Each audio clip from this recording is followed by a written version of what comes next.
Hashata Avdei, Lashata Datya B'nei Chorin. This is the bread of affliction our ancestors ate in the land of Egypt. Let all who are hungry come and eat. Let all who are in need come and share our Passover. This year here, next year in the land of Israel, this year oppressed, next year free in every land in the world. And the tradition is that we take the middle of the matzot and we break it into two, and one half is now going to be hidden as the Afikomen by Ian Saville, the Socialist Magician. Right. Ah, am I on? Yes, it's Pam. Will you now get me on? Just a minute. I'll change it so that I've got the other camera that Pam can film me on. Right. Oh. It isn't. Yes, it is. Okay, so Pam is acting as my camera person now, and I have to have the Afikomen here. Now, as a magician, can you move back a little bit, Pam, so people can see what I'm holding? Wait a minute. Right. Ah, right, okay. So as a magician, of course, I hide my Afikomen in my hats. So could you move back a little bit more so that we can see the whole picture here? Well, you tell me. Yeah. I can't see it. Okay, you can't see it now. Okay. I've only got 3 minutes. God, blimey. Sorry. Oh, I shouldn't have said that. So here's the Afikomen. Just hold this up so you can see when it focuses. Right, and I'm going to hide it. I'm going to put it in my hat. It's not. There you are. I've turned it round so that it's there. And let's just have a look at it. Oh my goodness! It's gone. I've only got another hat now. Oh well. Somebody's going to have to find it. I'll tell you what. There are magic words to find the Afikomen, but I don't know what they are. So if people who are watching can send in the chat, can send what they think must be the right magic words, I'll have a look later and see if the magic words work, and then we'll be able to find the Afikomen. Thank you. I'm waiting for all of you, a collective effort here, to find the right magic words. Thank you. Thank you, Ian. We look forward to searching later on. In the meantime, we're going on to page 5 of the Haggadah. The first part of the 4 questions. We may have to interrupt it for the NHS clap, but nevertheless, we're going to start with Zephyr and Justin. So we're going to ask the 4 questions. Traditionally, by the way, according to the Mishnah, asked by the leader of the Seder, but it became a tradition for the youngest person present. So there we are. Is Zephyr and Justin with us? Yeah. Can you hear us? Yes, we can. Okay, go. Go for it.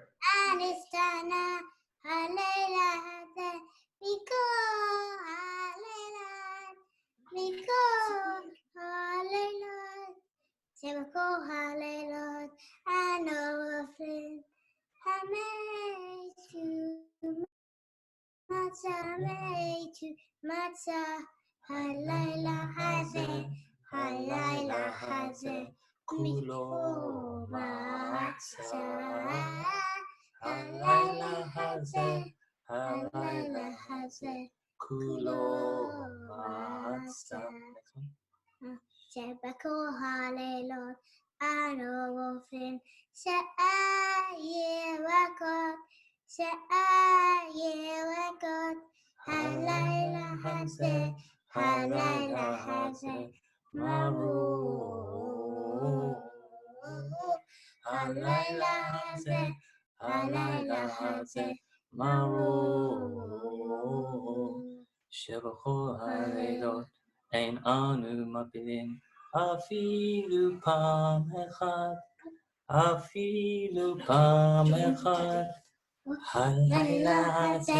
halayla hazeh ulo v'tzupim halayla hazeh sheteifer amin שבכל הלילות אנו הולכים בין יושבים ובין מסובים בין יושבים ובין מסובים הלילה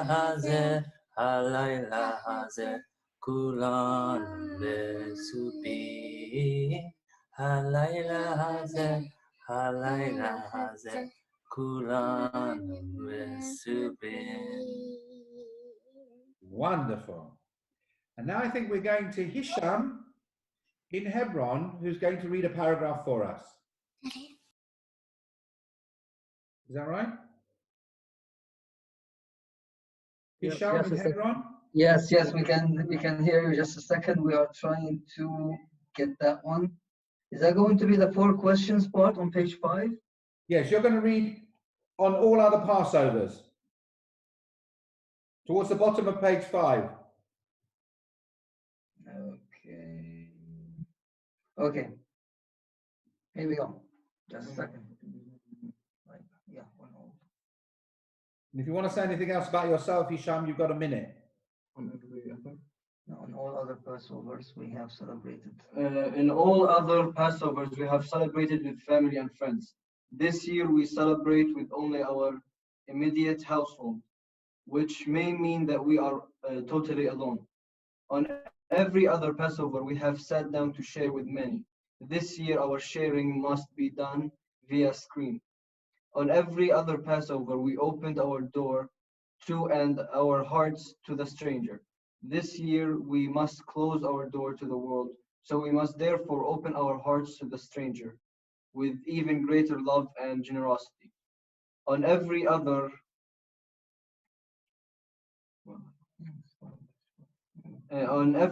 year, we have spoken of our redemption for the prison of slavery. But this year, we realize that we all, as humans, face a similar foe, and the only way to vanquish that foe is to work together across all human divisions we have chosen over the centuries to erect.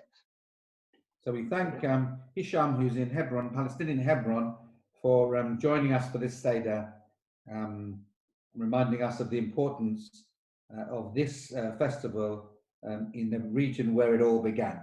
Now it is 5 to 8 now, so we are going to, and I know Leah Leven is going to sing, but we're going to take that when we get back now, because you've got 10 minutes to get yourselves ready, go out and clap for the NHS, and then we're going to resume at 8:05.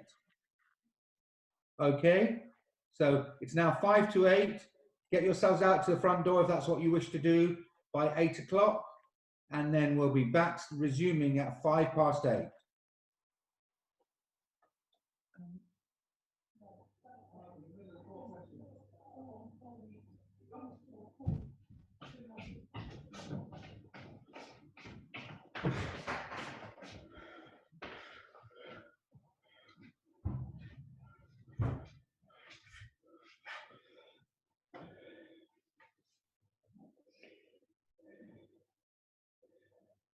Is Leah Levan ready to stand by? Leah? I'm here, but I'm doing Malish Tana, so I'll do it quickly. My name is... No, you can do it. You can do it nicely and slowly and sing it. We'll all join you. But okay, well, yes, okay. As long as you're all on mute and join me. Let's just make sure that everybody gets back. I'm in the hands of the organisers. Are we ready to start, or do you want to wait another minute? You said till 5 past. It's only 3 minutes past. Yeah, I can see that Naomi's not back yet. So, I mean, I can only see a certain number of screens, so I can't see all. I believe we've got over 200 people, haven't we? Not sure. I'm not sure. Got some... I can try. 209. Yeah, 209. Jewish Chronicle. The Jewish Chronicle doesn't exist anymore, does it? No idea. Participants, that there are 200 and I can't see it. No, we have people from New Zealand. Welcome. My aunt lives in Auckland. Yeah. There's 208, but there's more than... Where else? Someone trying to get in from France and failing. Oh, well. Newcastle. We're certainly in excess of 200 people joining us for this wonderful Seder put together by, as I say, a collective of individuals. Obviously, you couldn't have a collective of non-individuals, could you, really? So a collective of individuals. All right, so we're going to sing again, because this is important, the 4 questions. We've heard it wonderfully by Zephyr, and assisted by his dad, Justin. And now I think, Leah, when you're ready. Okay, well, I've been asked to sing as well, so here I go. Okay, go. It'd be great if all the panelists unmute and sing along, and everyone else sing it. Yeah. So go mute everybody but Leah. Even better.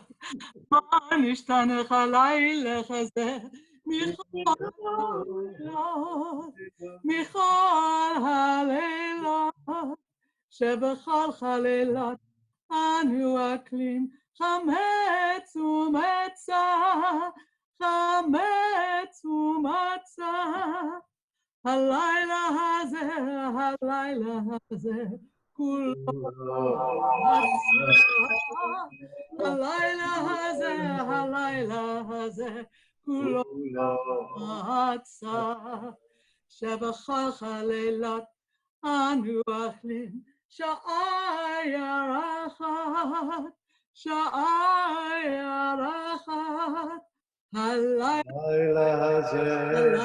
הזה מרור, הלילה הזה מרור. שבכל חלילות אין אנו מפילים אפילו פעם אחת, אפילו פעם אחת. הלילה הזה שתי פעמים, הלילה הזה שתי פעמים. שבכל חלילות אנו אקלים בין יושבים ובין מסובין, בין יושבים ובין מסובין. הלילה הזה כולנו מסובין, הלילה הזה כולנו מסובין. Good. Not breath. Okay, so only the Jews could make 4 questions become 8.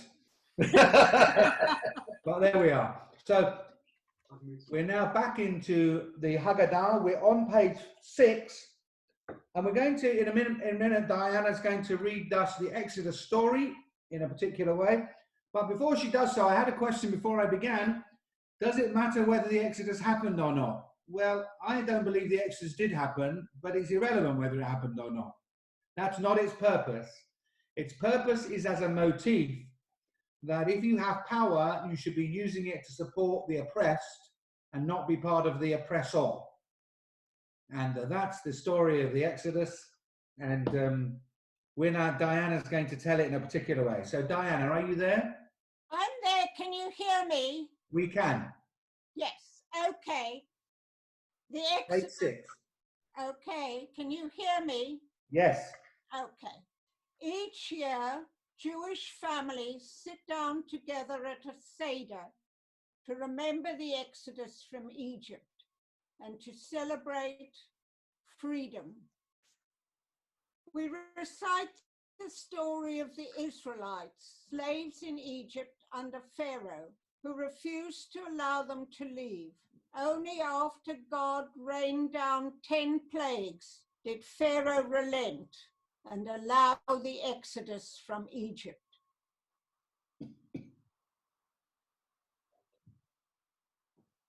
Are you carrying on?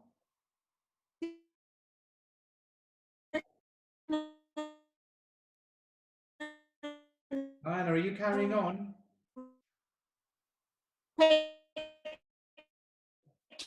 America, go down their identification. Their Lord, the Israelites, willing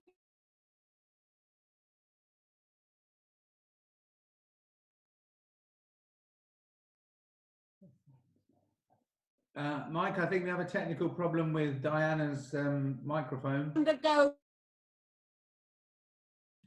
Perhaps one of us could take over, Mike. Yeah, I think so. It looks like her connection is freezing. Yeah, it's got... Naomi, do you want to take over? Yes, I can read. If you're okay with me reading, it just I keep coming in and out. I'll say, huh? Keep going. I'll say okay. Xi-Ping and the Uyghurs, the Burmese junta and the Rohingya, Modi and the Indian Muslim minority, Orban and the Roma, with a fear that the Hungarian Jewish population may be next, Bolsonaro and the tribal nations, and Netanyahu and the Palestinians under occupation. Indeed, the occupation even incorporates coronavirus. B'Tselem, the Israeli human rights monitor, report 26th of March.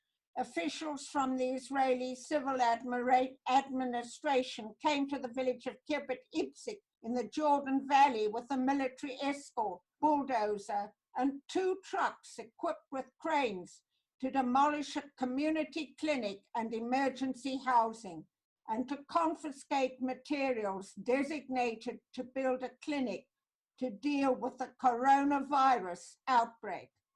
But there are also stories of an unbreakable universal humanity, which we must not forget.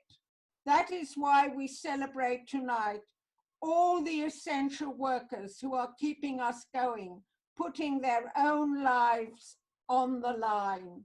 Every life lost by coronavirus is a personal and family tragedy. I hope, though, that the families of others who have died will forgive my highlighting 4 doctors, all Black and minority ethnic men, and of a foreign origin who died from coronavirus while still working. After years of a hostile environment towards immigrants, foreign workers, outsiders, asylum seekers, let us especially remember who were the first 4 NHS doctors to lose their lives for all of us. Will coronavirus change the way we live? Will we become more inclusive, more aware that there is such a thing as society? The answer is only if we make sure it happens. I come from South Africa, and I want to finish with words in the District 6 Museum in Cape Town, written by the local community who also suffered house demolitions. They say, "We do not want to recreate District 6, but to work with its memory, we wish to remember so that we can all together and by ourselves rebuild a city which will belong to all and in which all of us."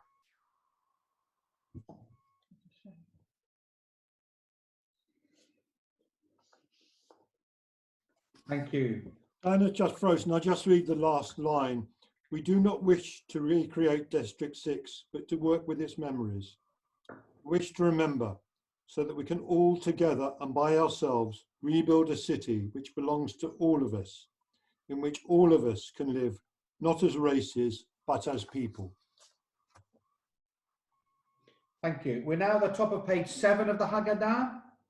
We now have a short but very timely appeal from the British Shalom-Salaam Trust, a tiny Jewish charity which I'm proud to be a patron, which builds hope in Israel and Palestine. It supports dozens of grassroots projects in Israel, the West Bank, East Jerusalem, Gaza and the Golan. Many projects serve children whose families are refugees and asylum seekers and whose vulnerability in today's situation is huge. Alexi Sale, another long-time patron of the British Shalom-Salaam Trust, will be appealing for emergency funds for those children. To donate, you can see it in your Haggadah, go to www.bsst.org.uk/donate. Please choose an electronic donation method as BSST cannot process checks during the lockdown. Every penny BSS gives away, it first has to raise. Please help it respond to this unprecedented emergency and be moved by this appeal, which you're now going to see.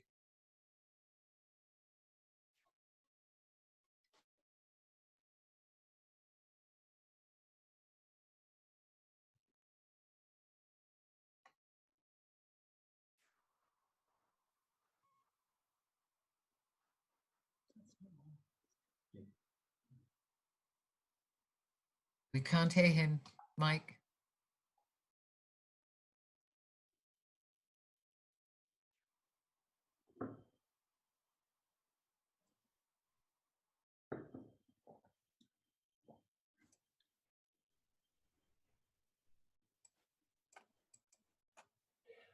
Hi, I'm Alexis Sale. I've been a patron of the British Shalom-Salaam Trust for something like 15. And I've watched them do incredible work right across Israel, Palestine. But now with this coronavirus emergency, they need your money more than ever for projects like the Flowers of Hope School in Bethlehem. Without money soon, the kids who go to the school in Bethlehem, now in complete lockdown, will have no breakfast, no dinner, and no replacement clothes. Or the Fridays of Joy project in Gaza, working with kids who've lost their homes, their futures in the 2014 bombing. Fridays of Joy project provides a tiny, tiny amount of help for these massively traumatized children. And without money from BSST, they're not going to get anything. Similarly, BSST works with the children of asylum seekers in South Tel Aviv. Now, the parents of these kids, the restaurants where they used to do casual work, have all closed down. And so there's no money coming in at all. They will never get any kind of citizenship. But now they're not going to get food, medical relief, clothing, anything without BSST money. So if you think coronavirus is bleeding awful here, and it is, and think what it is like for these children right across Israel, Palestine. Please, please donate now. I'll try and flash up a message where you can donate if I can summon up the technical wizardry to do so. Hi. Here we are. Thank you. Thank you, Alex. That was great. And just to reiterate what he said, he's talking about projects, or the BSST is talking about projects which are bringing hope to the region. Pesach, after all, is about hope and liberation. And so I trust that those of you who've had a free Seder tonight, no charge for the rabbi, no charge for the Haggadah, no charge for any of the readers, no charge for anything we're doing, please, please give generously so that hope can be part of the new year, the new spring year, as it were. Let good projects blossom in Israel and Palestine in this coming year. We're now moving on, and you should be getting ready to fill your second cup of wine, because in a moment I'm going to introduce three speakers who will be very well known to you, who are David, Julia, and Sue from the Jewish Socialist Group, and they're going to share some readings, relevant readings for us, and I'm just going to introduce the paragraph, and then I'm going to hand over to them. And you should be filling your glass in preparation for the second cup, which they will conclude with when they sing the wine blessing. So here we're going to have three readings which will come out of the Bundist tradition of Jewish liberation politics, and which will honour anti-racist and anti-fascist fighters, past and present. The first, by David, will celebrate the fighters of the Warsaw Ghetto uprising, which began on the first day of Passover. The second, by Julia, will reflect on the Warsaw Ghetto and Jewish Black solidarity, while the final reading by Sue will honour specifically women's resistance to fascism. David. 80 years ago, April 1940, Warsaw under Nazi occupation. The city's 300,000 Jews forced to live in designated areas, but there's no walled ghetto until November. At Easter, there was a pogrom. Young Poles, paid by the Nazis, rampaged through Jewish districts, shouting, "Kill the Jews," violently attacking Jewish people and property. A meeting was held that evening at the home of Bernard Goldstein, of the leader of the Bund's defense militia before the war. Messengers were sent out. When the pogromists returned the next day, they met unexpected resistance, not only from Jewish fighters, but also some non-Jewish Polish socialists the Bund had mobilized. The battle raged all day until the 8 o'clock curfew. The pogromists left in ambulances. That spirit of resistance from April 1940 never left Warsaw's Jews. Goldstein survived the war and wrote an amazing memoir, which was The Stars Bear Witness, 5 years in the Warsaw Ghetto. Once the ghetto was established, acts of resistance were mainly cultural. Underground schools, plays, poetry,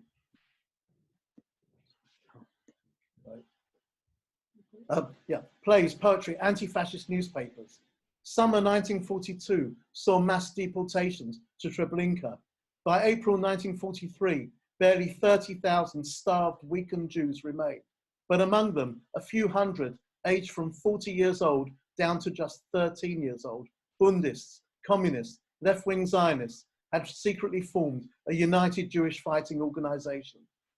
The Nazis planned to completely destroy the ghetto on 19th of April, the first night of Pesach, a birthday present for Hitler, a Warsaw empty of Jews.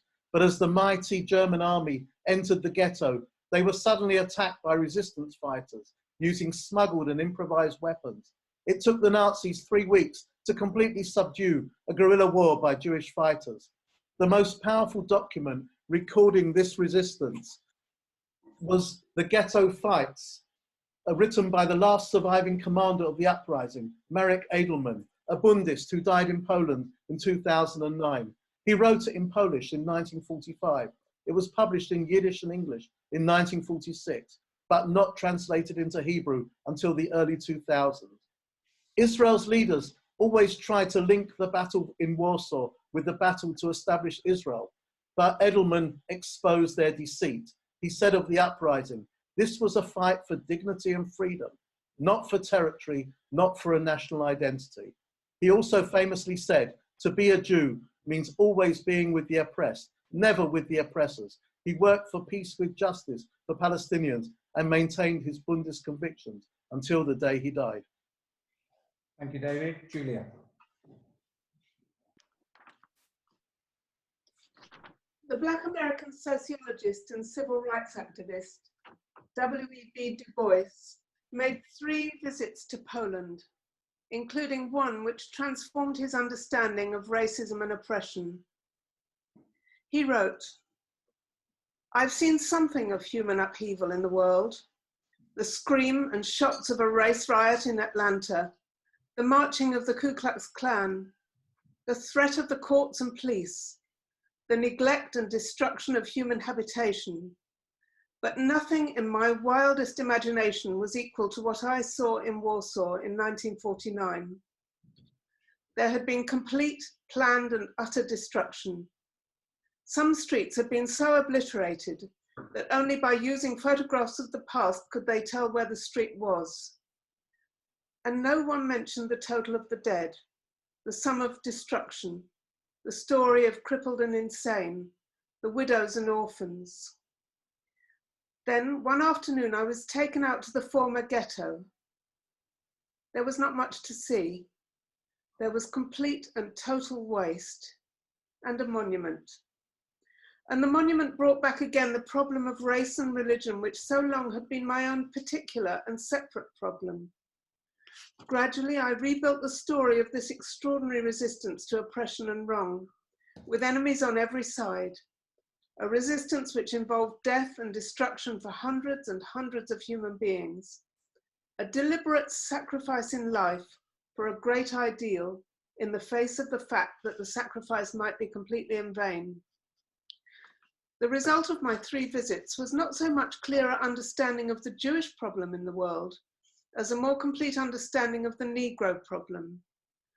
The problem of slavery, emancipation, and caste in the United States was no longer a separate and unique thing as I had so long conceived it. It was not even merely a matter of color, and physical and racial characteristics, which was particularly a hard thing for me to learn, since for a lifetime the colour line had been a real and efficient cause of misery. It was not merely a matter of religion. I'd seen religions of many kinds. I'd sat in the Shinto temples of Japan, in the Baptist churches of Georgia, in the Catholic Cathedral of Cologne, and in Westminster Abbey. No, the race problem in which I was interested cut across lines of colour and physique and belief and status, and was a matter of cultural patterns, perverted teaching, and human hate and prejudice, which caused endless evil to all men.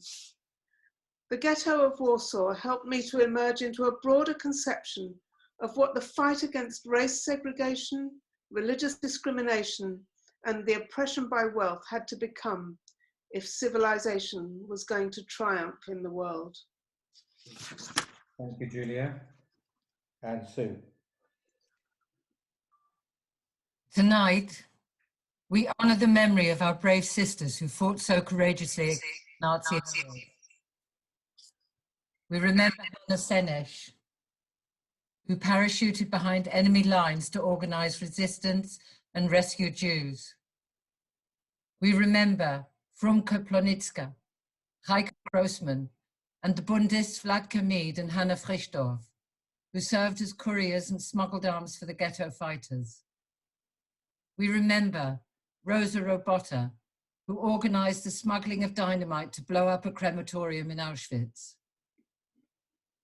And we also remember the many other women who risked and lost their lives in the fight against Nazism. Our next cup of wine is dedicated to a young Polish Jewish artist and anti-fascist activist, Susanna Herzberg. I had the great honour and pleasure to meet Susanna last year when I was on a Jewish socialist study trip to Warsaw. We all took part in a wonderful alternative commemoration of the Warsaw Ghetto uprising. It was organised by Susanna and other local anti-racist and anti-fascist groups. And it's a vibrant commemoration that serves to counter the official march organised by the Polish state, a completely dry affair on one side and the joy and the fight on the other side. So to Susanna and other brave anti-fascists in Poland today, we raise a glass and we say, na zdrowie, to your health. To your health. Baruch atah Adonai Eloheinu melech haolam borei peri agafen. L'chaim. L'chaim. We now move on to our Seder plate. And we have a number of different items on our Seder plate. I know not all vegetarians and vegans like this idea, but nevertheless, the traditional Seder plate has a lamb bone on it to remind ourselves that the ancient Hebrews, the Israelites, would offer a lamb per family as a sacrifice. Now, I know some of you have got parsnips and beetroot and also and strawberries and carrots and whatever you've got.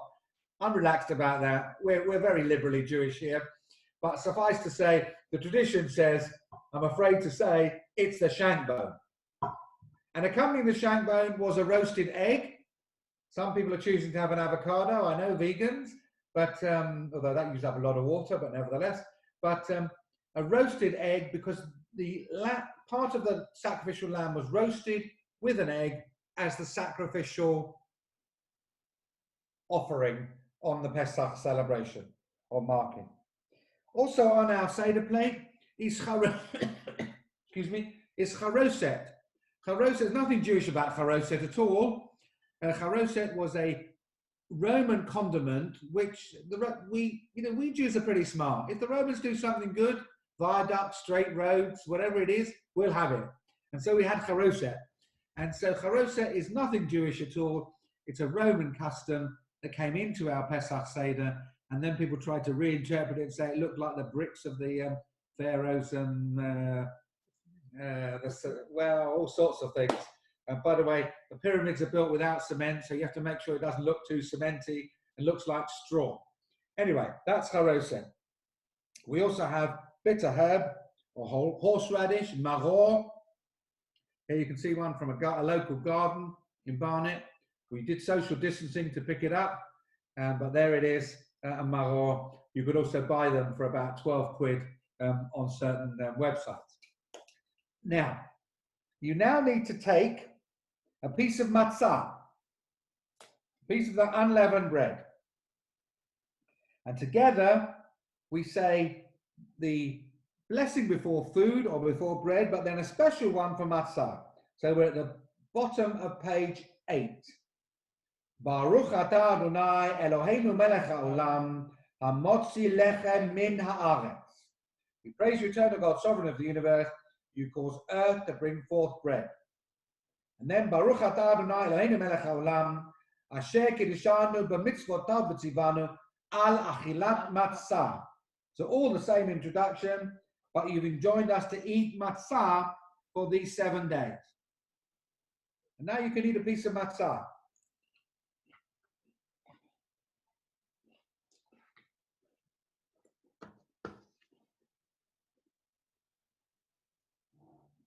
And now what you should do is you should take a piece of bitter herb on its own. If you have to have it with a charoset, you're what's called a whim. So you're supposed to take just maror for this occasion, nothing else, just maror. And again at the top of page 9 in the Haggadah, Baruch atah Adonai Eloheinu melech haolam asher kiddushanu b'mitzvotav v'tzivanu al achilat maror, and enjoins us to eat bitter herbs. A bit dried out now, my bitter herbs from last night. And finally, in terms of eating, I mean, you may go and have something afterwards, but in terms of eating, we have what we call the Hillel sandwich. You take 2 pieces of matzah, you combine them with maror, because that was what Hillel, who led the Jewish people from about the year 0 onwards for 20 or 30 years, that's what Hillel would have done when the temple still stood in Jerusalem and we weren't celebrating Passover in our own homes with Sedarim. We were offering lambs in the temple. So they've had a roast lamb, and he would have eaten roast lamb with matzah and maror. Of course, we no longer have the roast lamb, because a third of the Jewish community are vegan or vegetarian anyway. But anyway, while the temple is not standing, you don't have roast lamb on Pesach. So you take your piece of matzah, you put within it some maror, and you say in the middle of page 9, this is what Hillel used to do when the temple still stood. He would combine the paschal lamb with unleavened bread and bitter herbs and eat them together to fulfill the verse, with unleavened bread and bitter herbs shall they eat the paschal lamb.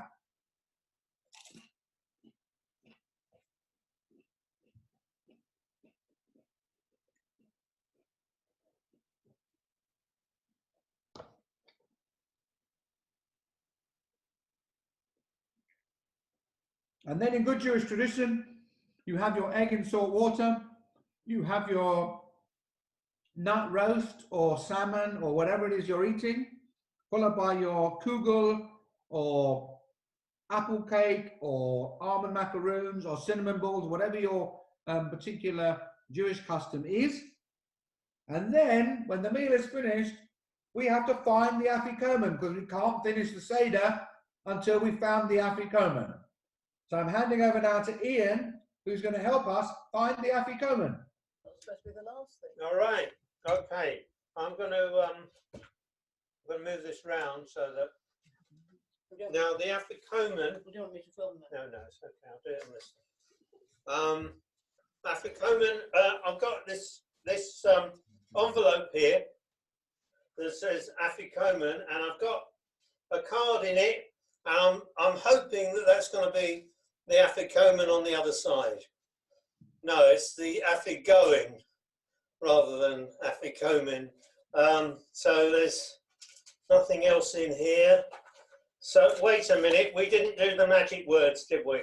So I've got some suggestions of magic words.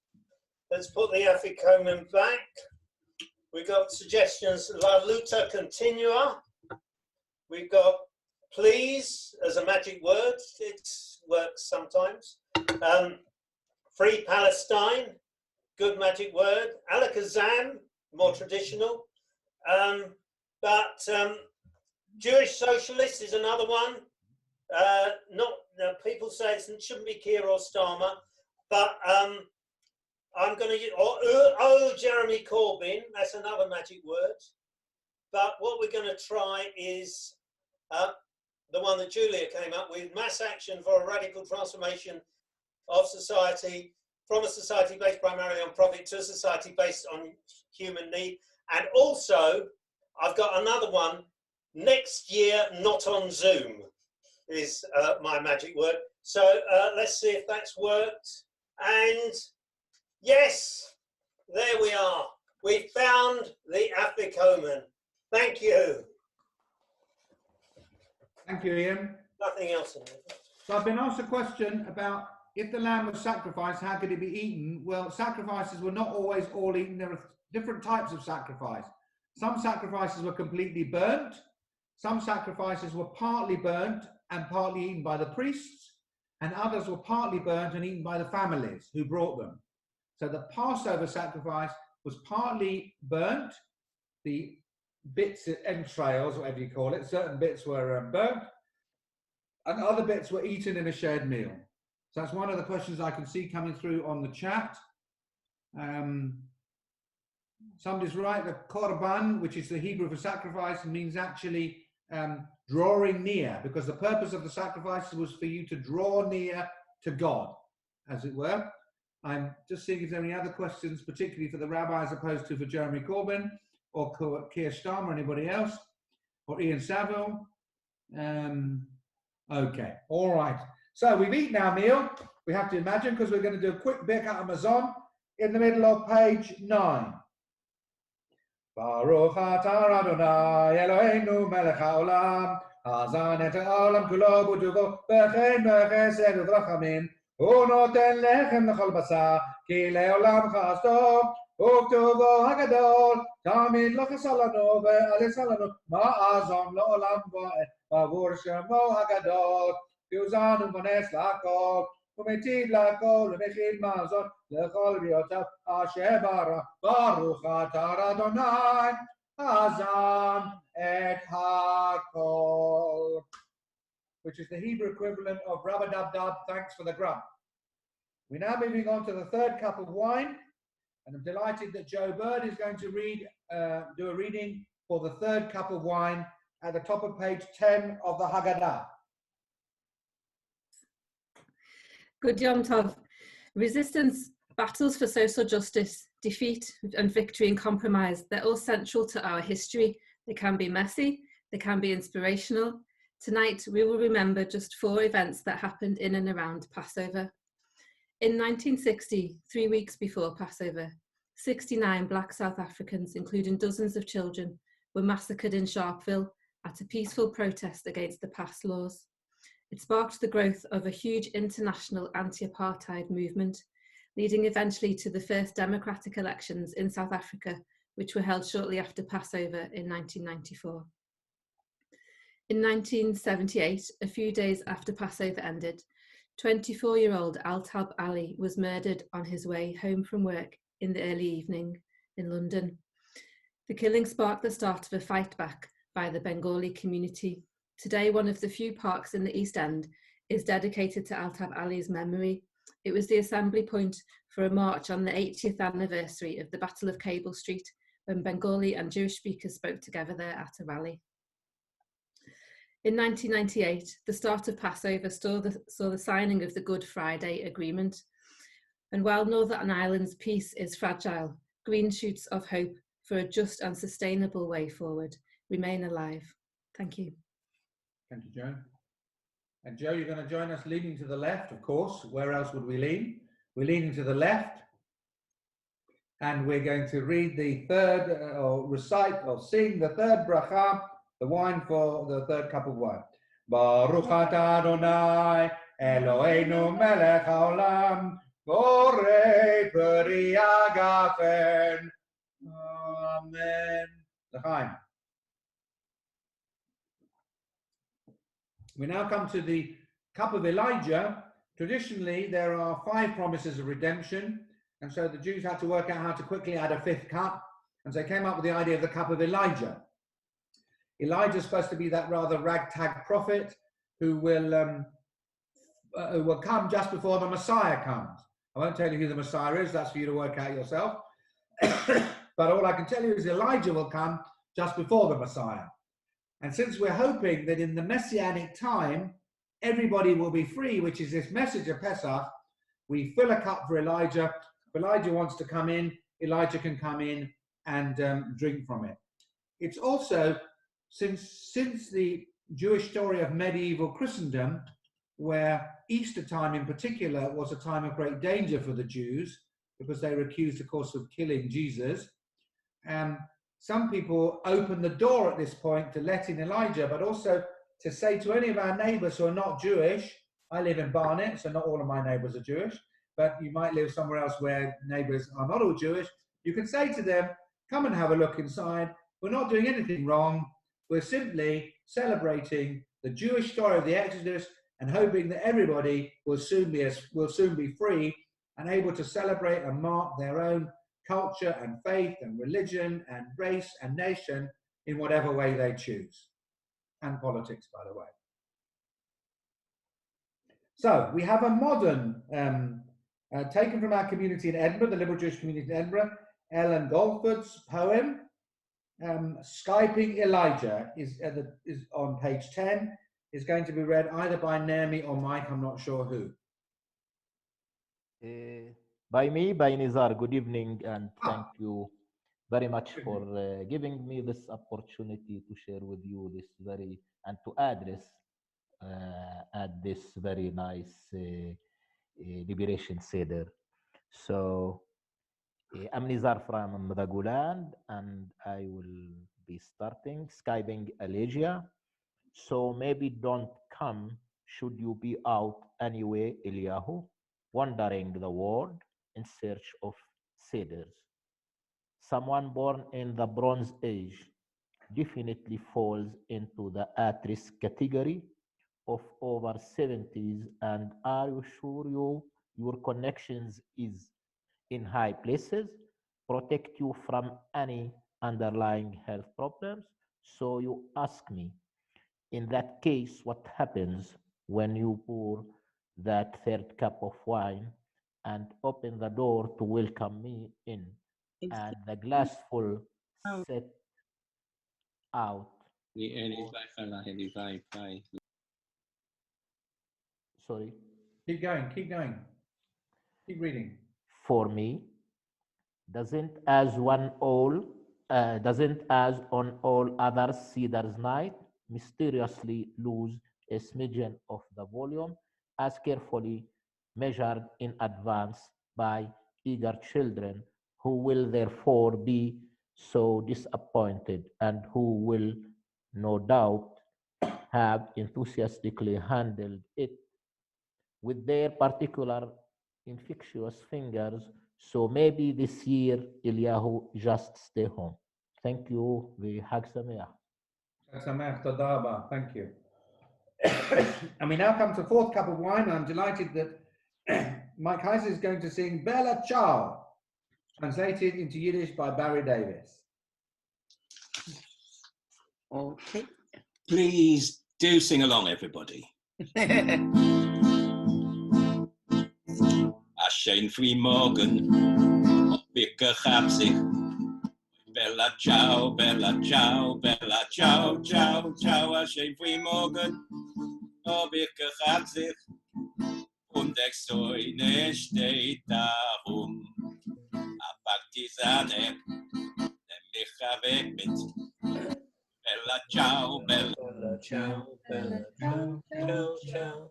Nimm mich weg mit, weil zu starken bin ich gerät. Und als ich starb, die Partisaner, oi Bella ciao, bella ciao, bella ciao, ciao, ciao.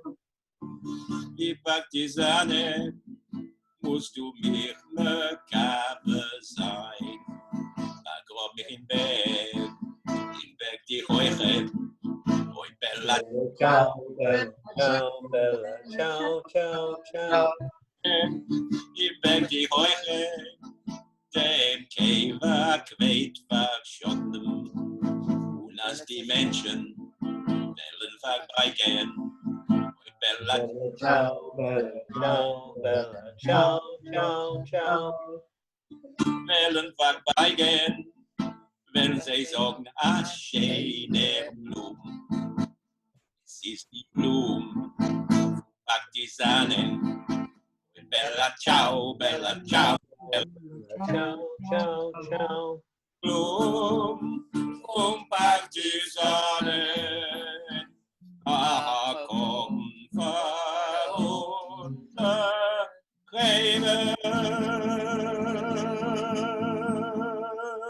Bravo.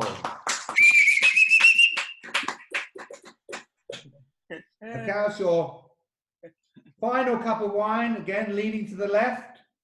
Lean to the left.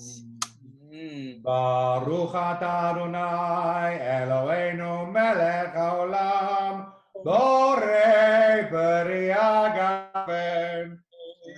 Amen. L'chaim. Time. We come now to the final page of our Haggadah. We are only 3 minutes behind schedule, which is pretty good, I think. Tricky for Jews. And we now read on the final page. Our Seder is now completed. We have followed the order, told the story, performed the rites, sung the songs, and reflected on the particular relevance of the message of Pesach to the Jews and of its universal resonance for all peoples.